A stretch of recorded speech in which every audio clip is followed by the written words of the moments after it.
Profil dan biografi Gus Baha Rembang. Akhir-akhir ini mencuat nama seorang mubalik dari kalangan NU yang digandrungi oleh kaum milenial. Bukan hanya mubalik, Kiai Haji Ahmad Bauli Nur Salim Al-Hafiz atau yang lebih akrab dipanggil Gus Baha bisa dibilang ilmunya sudah sampai ke tingkat ulama. Sulit ditemukan orang yang sangat memahami dan hafal detail-detail Al-Quran hingga detail-detail fikih yang tersirat dalam ayat-ayat Al-Quran seperti Pak Baha. Demikian kata Profesor Quraish Shihab. Gus Baha memang idola banyak orang. Walaupun namanya sudah dikenal khalayak luas, akan tetapi kesadaran beliau tidak banyak berubah. Penampilan beliau yang apa adanya dengan kopiah hitam, kemeja putih, dan sarung menjadi ciri khas beliau. Berikut ini merupakan pembahasan selengkapnya mengenai profil dan biografi Gus Baha Rembang.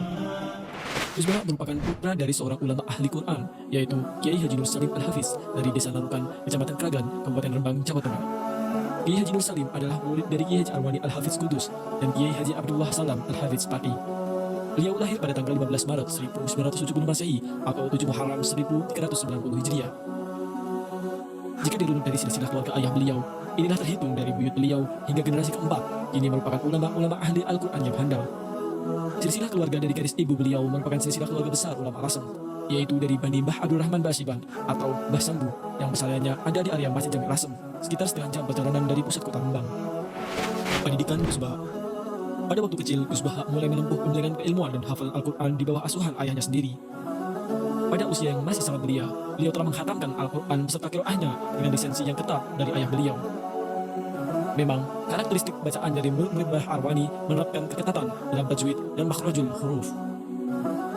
Menginjak di usia remaja, Kiai Nur Salim menitipkan Gus Baha untuk mondok dan berkhidmah kepada Syekhona Kiai Haji Maimun Subair di Pondok Pesantren Al-Anwar Karangmangu, Sarang Rembang, sekitar 10 km arah timur Larukan. Di pondok pesantren Al-Anwar inilah beliau terlihat sangat menonjol dalam ilmu syariat seperti fikih, hadis, dan tafsir. Dalam riwayat pendidikan, dari kecil hingga beliau menjadi pengasuh pesantren warisan ayahnya, Gus Baha hanya mengenyam pendidikan pesantren dari ayahnya sendiri dan pesantren Al-Anwar asuhan Mbah Mun. Selain mengasuh pondok pesantren, Gus Baha juga mengajar di Lembaga Tafsir Al-Quran Universitas Islam Indonesia UII Yogyakarta dan juga diminta mengasuh pengajian tafsir Al-Quran di Bojonegoro. Di UII, beliau adalah ketua tim Lajnah Musyaf UII.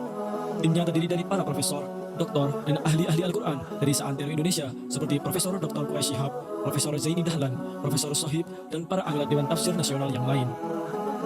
Suatu kali, Gus Baha ditawari gelar Doktor Honoris Causa dari UI, namun beliau tidak berkenan.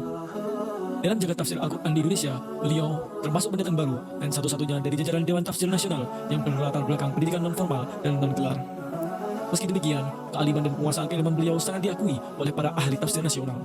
Hingga pada suatu kesempatan pernah diungkapkan oleh Profesor Quraish Shihab bahwa kedudukan beliau di Dewan Tafsir Nasional selain sebagai mufasir juga sebagai mufasir faqih karena penguasaan beliau pada ayat-ayat ahkam yang terkandung dalam Al-Quran. Keluarga sederhana Gus Baha. Setelah menyelesaikan pendidikan pesantrennya di Sarang, Gus Baha kemudian menikah dengan seorang anak kiai yang bernama Ning Winda, pilihan pamannya dari keluarga Pondok Pesantren Sidogiri, Pasuruan, Jawa Timur. Terdapat cerita menarik pada pernikahan beliau. Sebelum lamaran berlangsung, Gus Baha terlebih dahulu menemui calon mertuanya dan mengutarakan sesuatu. Beliau mengutarakan bahwa kehidupan beliau bukanlah model kehidupan yang glamor, melainkan kehidupan yang sederhana. Beliau berusaha untuk meyakinkan calon mertuanya untuk berpikir ulang atas rencana pernikahan tersebut. Tentu, maksud beliau agar calon mertuanya tidak kecewa di kemudian hari.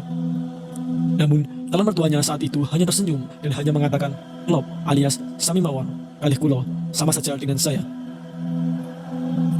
Kesederhanaan Gus Baha tersebut terbukti saat beliau berangkat ke Pondok Pesantren Sidogiri untuk melangsungkan upacara akad nikah yang telah ditentukan waktunya. Gus Baha berangkat sendirian ke Pasuruan dengan menaiki bus kelas ekonomi. Kesederhanaan beliau bukanlah sebuah kebetulan, akan tetapi merupakan hasil didikan ayahnya semenjak kecil. Setelah menikah, Gus Baha mencoba untuk hidup mandiri dengan keluarga barunya. Selanjutnya, Gus Baha dan keluarga pindah dan menetap di Yogyakarta. Selama di Yogyakarta, beliau menyewa sebuah rumah untuk ditempati keluarga kecilnya. Semenjak Gus Baha menetap di Yogyakarta, banyak santri-santri beliau dari Karangmangu Sarang yang merasa kehilangan. Hingga pada akhirnya, beberapa dari mereka menyusul Gus Baha ke Yogyakarta dan patungan untuk menyewa rumah di dekat rumah beliau. Terdapat sekitar 5 atau 7 santri, mutakhorijin, Al-Anwar maupun MGS yang ikut ke Yogyakarta. Saat di Yogyakarta inilah, kemudian banyak masyarakat sekitar rumah Gus Baha yang akhirnya ikut serta ngaji kepada beliau. Pada tahun 2020, Gus Baha mendapatkan penghargaan sebagai Dai of the Year dari Asosiasi Dai Daiyah Indonesia, yaitu sebagai Dai Moderat dan Berwawasan Wasatiyah. Itulah secuil biografi dari Gus Baha atau Kiai Haji Bauli.